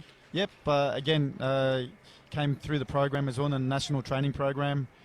Great to see Zelio giving opportunities to youth players. And again, they're the future. So, he'll get some minutes today and work with Gordon Pereira in the middle of the park. And as we spoke about before, Gordon's a great mentor with young players. So. Yeah, and he'll be in front of them, and they've Reza Passmore behind them. So, some good talkers either side of them. The 10 minutes he has out there, the young fella, Dylan, he'll learn a lot. Mark Casemiro showing his skills, still on the ball. He did a pirouette, a few triangle jumps, and he's kept it. Now to the experienced Gordon Pereira. Now onto the recently subbed onto the pitch was Dylan Vong, and he's put the ball back to Reza. Reza said, okay, we'll go back and start again. So it starts with Braden McLennan, the Indigenous goalkeeper for Casuarina. And now we've made our way out to Dylan Newell on the left side. There's been a call, and away he goes. Danny, number 13, Danny Marimba on the ball. And he come up against a Jacob Gittins defensive left foot, and that's dispossessed him. Now the ball remains with Port Darwin. It's time, John. It's time to get back into it. 9 minutes to go on the clock. And as I said, they're a club and a team that has the opportunity, if they take it, to put a new look onto this game and a new end-up result. Let's just see what the central defender for Port Darwin will do. No-nonsense player in the army here in Darwin. Tried some time with the SAS. And now playing his football here in Darwin, which is fantastic and a benefit to all of us. He's looked solid. He has. Jay Adams. Got Gordon down at the moment. Looks like he picked up a bit of a knock there in the middle of the park. Yep.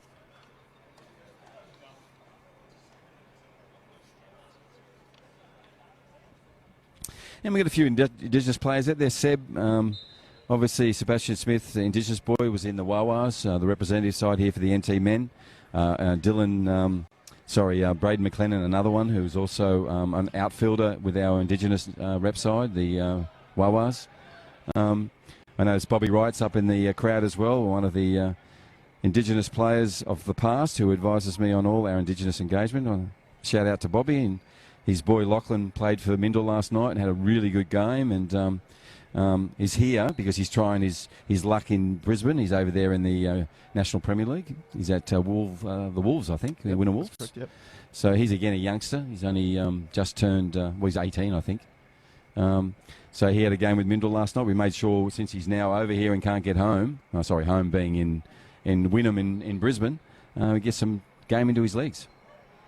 So I want to thank Mindle and everyone for making that happen. I saw before also Sean Henderson, another Indigenous player out of Adelaide. He's playing National Premier League as well here. So again, not being able to get home on community. So he'll hopefully be playing some Premier League here next week.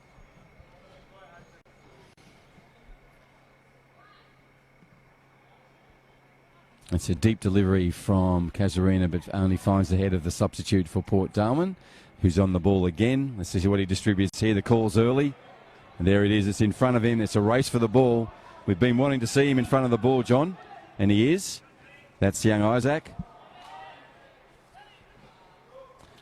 And he gets into some really, really good areas. I think his decision making is just letting him down.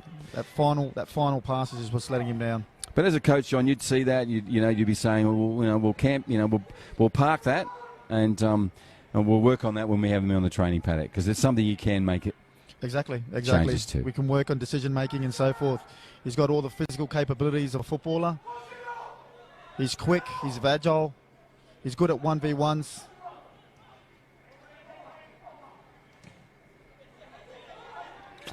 It's Dylan Newell assured on the ball there, number 12 for Casuarina. And again, Dylan Vong, who's just joined the fray, is there in the centre as well.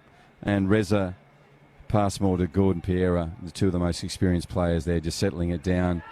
And we have an attacking raid once again from Casuarina. Some lovely skill and in the end, unrewarded, but nice work. Yep. And who's there? The ever reliable Price from the goalkeeper to pick it up and get them out of trouble.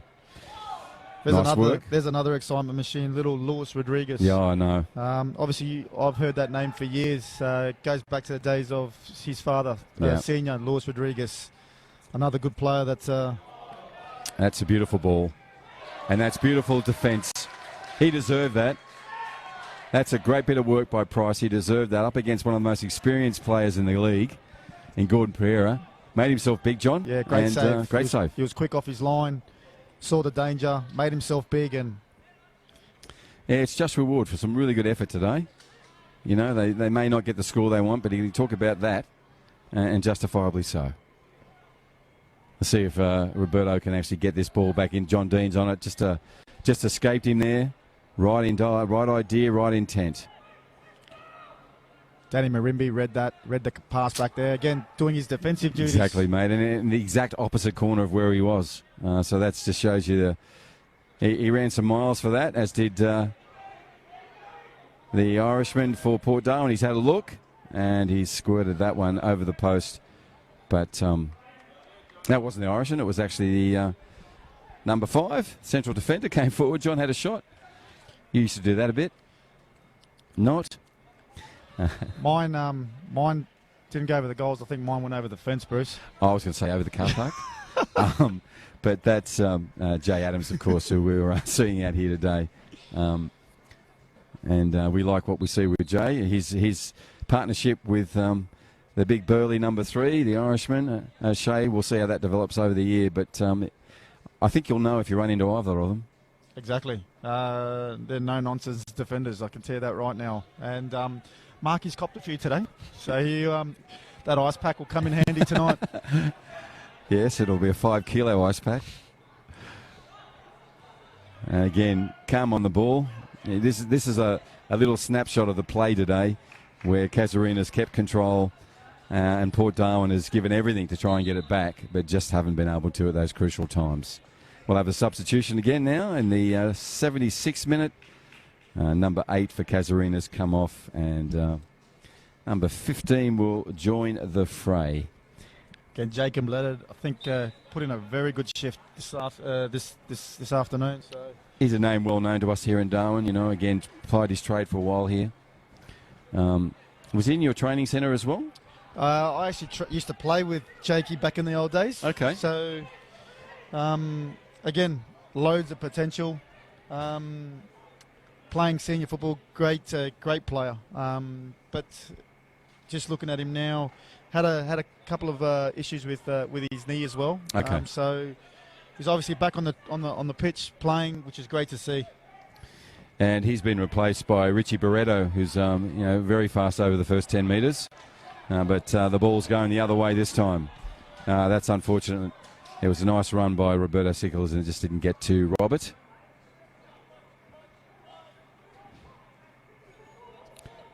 With a no.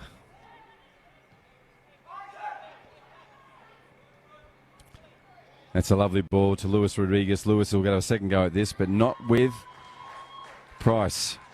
Again, well done, Price. He's been outstanding. He has. And it's funny, you go back, we didn't have a clean sheet, there were 3 goals in there, and you can have a great game. And he has. Life of a goalkeeper, mate. The drummer of the band.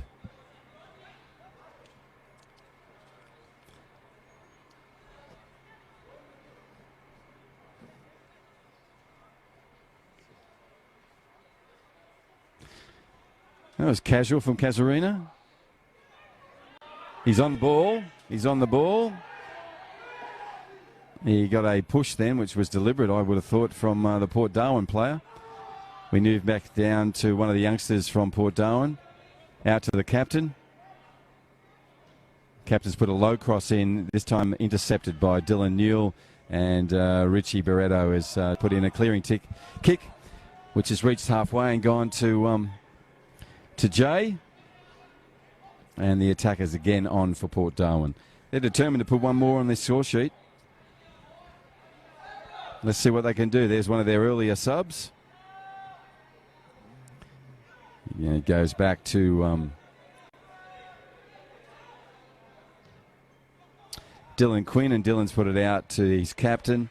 And Jacob Gittins has put the ball in, and it's just been over the post. We're going to have a sub here for Mark Casemiro, who scored a goal today. Has been really relentless up the top, been a pain in the neck for all those back central defenders for Port Darwin. He's come off, as you said, mate. He's been in the game, running into those 2 big boys. Exactly, and obviously scored 2 goals today. And yep. He's had a great afternoon. I think he'll be straight on the ice pack tonight. Yeah, as you said, it'll be an ice pack that stretches from toe to head. Copped a few knocks tonight. Yeah. Okay, ladies and gentlemen, we bring that game to a close, and we do have a 3-1 scoreline. It has stayed with our current premiers and champions, Casuarina, and they'll go home with the 3 points. Port Darwin will go home with a few bruises and a few bruised egos, but I think from their point of view, there were lots to be happy about, as well as lots to work on. What do you think, John? Again, I thought there was patches in that game where Port Darwin actually came into the game, had a few chances, but again, the firepower that Casuarina possesses. I mean, they just turn that switch on, and they'll get 1 or 2, and then they'll sit back. So don't underestimate Port Darwin. They're work in progress. Obviously, they've got a lot of new recruits, and the message that I'm getting from Port Darwin is they're going to be a force this year. Yeah, I think so, John. I think Lee, their coach, he's also new to the chair. He's in there. He'll be working with the players he doesn't know a lot of. Some he may know. But I think in the 2 games they've played already this year, you can see that they've got an identity. And I think to your point about playing high today may not have worked for them, but they'll learn from that. They'll come back and they'll, as you said, they'll be an opposition that you can't take lightly each and every week. That's right. This is Football Northern Territory's presentation of the Men's Premier League here in Darwin. We'll take a short break. We've had a victory here for Casuarina over Port Darwin. They now go to the top of the table over Mindle with this win. And mentioning Mindle, we're going to take a short break, come back and show you some of the 7 goals from last night, which was a really exciting night to actually return to football and to return to football playing. First place in the country, great achievement for the NT. We'll enjoy those goals shortly. Go again. Let's try again. Let's see if the opportunity unfolds for us. Talking about Mark Casemiro, look at the skills he's showing there. And the referee saw 2 or 3 and he's back. Gil Martin on the ball. This is a penalty taker. John, let's just see how he goes with his technique. Up to the ball. And it's successful. We have our first goal here in the Men's Premier League. Second game anywhere in the country. One set. Exactly. And you here's the chance. You know what I mean? There we go. Mark Casemiro on the ball. It's a nice, comfortable shot. We have a goal. We have a goal, John, about balls getting in front of Casemiro and how dangerous that is. Yeah, he's if he gets that space, if that ball's played in front of him.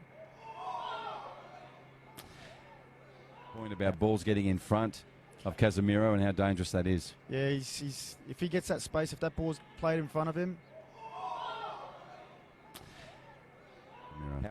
Yeah, he looks like a no nonsense centre half. Yes. You know, you can just see him and here we go. We have a return of volley, John. It's a great, tenacious, never backs out of a tackle, gives 100%. They're a rarity, aren't they? Those ones that stick with the club and show that loyalty. Yeah, great. And I think that's a natural sort of thing for him to move on to a captaincy too. A real great servant of the club. Yeah, yeah. So the penalty taker, Robbie Kilmartin-Stan, he's had a little bit of a head knock. Referee Young Price, the goalkeeper for Port Darwin's doing his stuff. And that's to your point, John, that you mentioned earlier from there. And again, he's onside. Robert Kilmartin's made it past the keeper and he'll touch it in. And we have a third goal for Casuarina. As I said, John, that was far too easy out of the back. Out from there. And again, he's onside. Robert Kilmartin's made it past the keeper and he'll touch it in. And we have a third goal for Casuarina. As I said, John, that was far too easy out of the back. All right, set piece, John Dean on the ball for Port Darwin. Let's see if we can get something out of this for them. Over the wall he goes. And Dylan Newell, spectacular header, put it over there. Let's go again. Let's try again. Let's see if the opportunity unfolds for us. Talking about Mark Casemiro, look at the skills he's showing there. And the referee saw 2 or 3 in his back. Kilmartin on the ball. This is a penalty taker. John, let's just see how he goes with his technique. Up to the ball. And it's successful. We have our first goal here in the Men's Premier League, second game anywhere in the country. Exactly. And you spoke here's the chance. You know what I mean? There we go. Mark Casemiro on the ball. It's a nice, comfortable shot. We have a goal. We have a goal, John. About balls getting in front of Casemiro and how dangerous that is. Yeah, he's if he gets that space, if that ball's played in front of him. Point about balls getting in front of Casemiro and how dangerous that is. Yeah, he's if he gets that space, if that ball's played in front of him. Yeah, he looks like a no nonsense centre half. Yes. You know, you can just see him and here we go. We have a return of volley, John. It's a great, tenacious, never backs out of a tackle, gives 100%. They're a rarity, aren't they? Those ones that stick with the club and show that loyalty. Yeah, great. And I think that's a natural sort of thing for him to move on to a captaincy too. A real great servant of the club. Yeah, yeah. So the penalty taker, Robbie Kilmartin-Stan, he's had a little bit of a head knock. Referee Young Price, the goalkeeper for Port Darwin's doing his stuff. And that's to your point, John, that you mentioned earlier from there. And again, he's onside. Robert Kilmartin's made it past the keeper and he'll touch it in. And we have a third goal for Casuarina. As I said, John, that was far too easy out of the back. Out from there. And again, he's onside. Robert Kilmartin's made it past the keeper and he'll touch it in. And we have a third goal for Casuarina. As I said, John, that was far. Welcome back. This is Darwin Football Stadium. We are the first location anywhere in Australia to be playing football. We're really proud of that. We've worked hard. The entire territory has worked hard, from government to health officials to the populace of the NT have done the right thing and got us here to be the safest place in Australia and be able to put football on as number one in the country. I've got John Tambouris, my expert analyst, with me. John, just before we go and talk about last night's game, I think there were a couple of players in Port Darwin I'd like to quickly make mention of. I think number 4, Young Tobias, really showed us something. Pricey in the goal was good. And I like the holding guy, I think it was 6, the Irish one. Yep, that's correct. Yeah, what did you think? So looking at Tobias, again, he's only young, so loads of potential. We spoke about it during the game. He got forward every time he could, when they were attacking. Defensively, he was good. He looks quick. He looks sharp. Obviously, in terms of his decision making, that's his youth giving him away a couple of times. But a lot of positives out of that game, And being a young guy, obviously Jonah Rule came in as well late in the second half. He's another young boy that's plenty of promising signs there. So watching them and Pricey today, it could have been 5 or 6 today. So there were some really, really good saves, and he stood tall when it really mattered today. Oh, I think so too, and I think there's a lot of potential in those players you just mentioned, and in also finding the right place for Roberto and other players there which are playing in positions at the moment we don't normally see them in. We'll see if that stays that way or they settle into a different sort of pattern of play. He's always been really effective, Roberto, on the edges. He's a machine in terms of his output. So as a coach, Lee, as I said, is early into the game too. He'll find his feet. He'll work out what he wants to do with his players. But, mate, after watching that game, there's a lot to like about him. Exactly. And again, Lee's, it's new to Lee. They've only been training 2 weeks now. So he'll work it out. He'll find out which players will best suit in terms of the formation that he's playing as well. So, look, in terms of a first kick out today, positive signs, a lot of positives. So my message to Lee would be, you know what, hit the ground running on Tuesday. Again, finding fitness as well. You know, these players will be probably, week 3 or week 4 by the time they get really, really fit. So as long as, no injuries, that would be their main concern today. No injuries. Obviously, the result didn't go their way, but plenty of positives. Yeah, agree, John. It's well put. I think just very quickly, we better mention the champions and the premiers. Everyone will be chasing their back this year, but they were assured, they were comfortable. They got a 3-1 win. I like what Mark Casemiro did. I like what Gordon Pierre did in the centre. They were in some ways predictable in their performance, but it's good. It's hard to beat. Exactly, and you talk about champions. I mean, the hardest thing about champions is backing it up. Yes. Everyone wants to beat the champions. I mean, being a United fan, Manchester United used to get it all the time. So watching Casuarina, the way they play, you've got some really, really good players, and when they turn it on, they turn it on. And looking when they're going forward, they've got so much pace, and they've got that cutting edge, that X factor, and you've got Gordon in the middle that pulls those strings with Jacob Leonard today.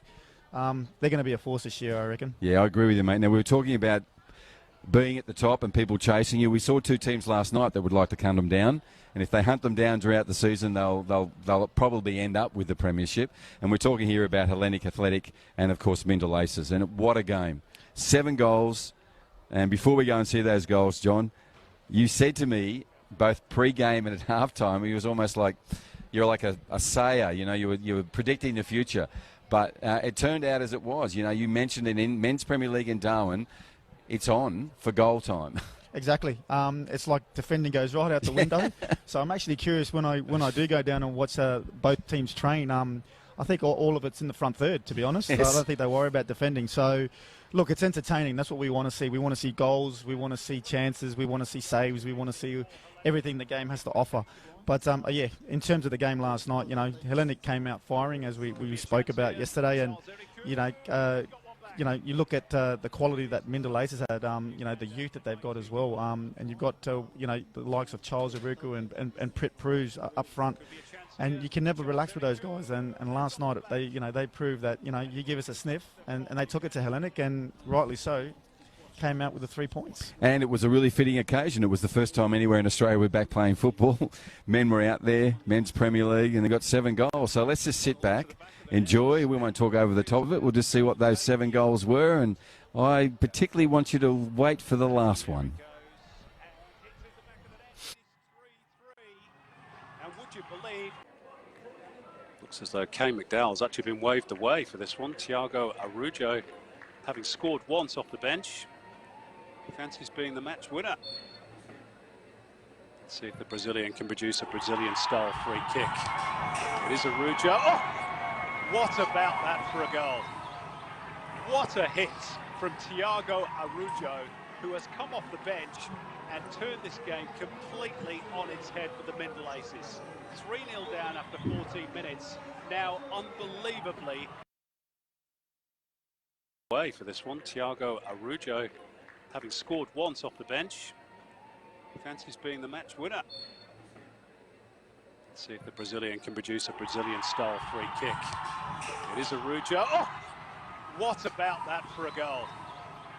What a hit from Thiago Arujo, who has come off the bench and turned this game completely on its head for the Mindel Aces. And welcome.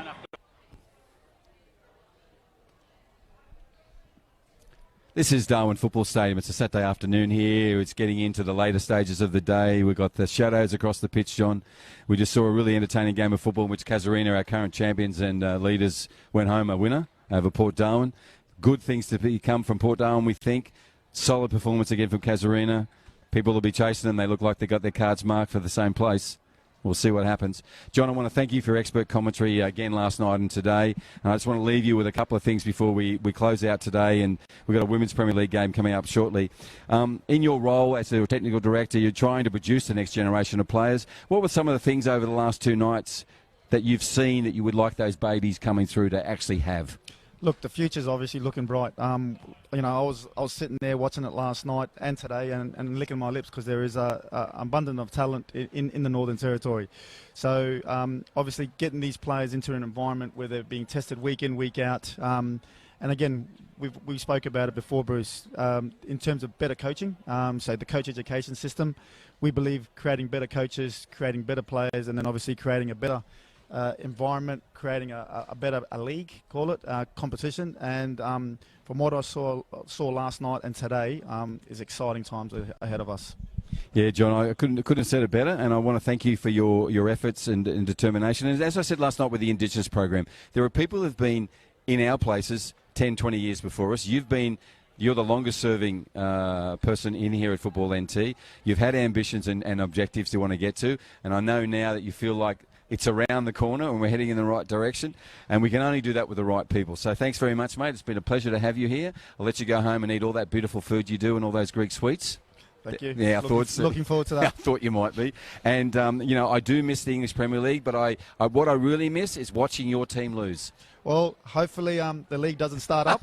That's the best way. That's the only way. But look, in all fairness, look, Liverpool deserve to win the league this year. They've been a team that should have won it last year, actually. So, look, congratulations to Liverpool for winning the Premier League, because they will win the Premier League. And you know what? Hopefully, Man United bounce back next year. Mate, I know that's hard for you to say. Yeah, it's really hard for you to say. But how many Liverpool supporters are there now? I mean, really, they come out of everywhere. They're everywhere. They are. Everywhere. But when they're like 4th or 5th, it's I go for Arsenal. Well, exactly. Well, you don't hear from them, to be honest, That's Bruce. true. You don't hear from any of them. So all of a sudden, the only messages that I'm getting, and I know Liverpool's won the league, or I know Liverpool's won a game, because the first thing that I get up in the morning and I see 100 messages tells me what the score is, so I don't have to watch the replay. Yeah, I was going to say we don't. No, we know. Anyhow, look, I wish you all the best for the rest of the season. We will be obviously grabbing you again to give you some expert commentary as we move through the year.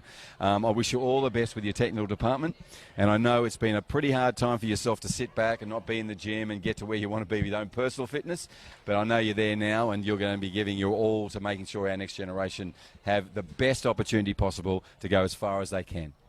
Thank you, John. Thank you to everyone else that may have listened in today or watched the program. We really appreciate it. This is the National Premier League's version. We call it the Senior Men's Football. We call it the Men's Premier League. It's here in Darwin. We're in the top end of the NT, and we were the very first to bring you live football. Football is back. We'll be back later on tonight, 8 o'clock, with our third and final game for this round, where Uni Azuri will take on our newly promoted Darwin Hearts.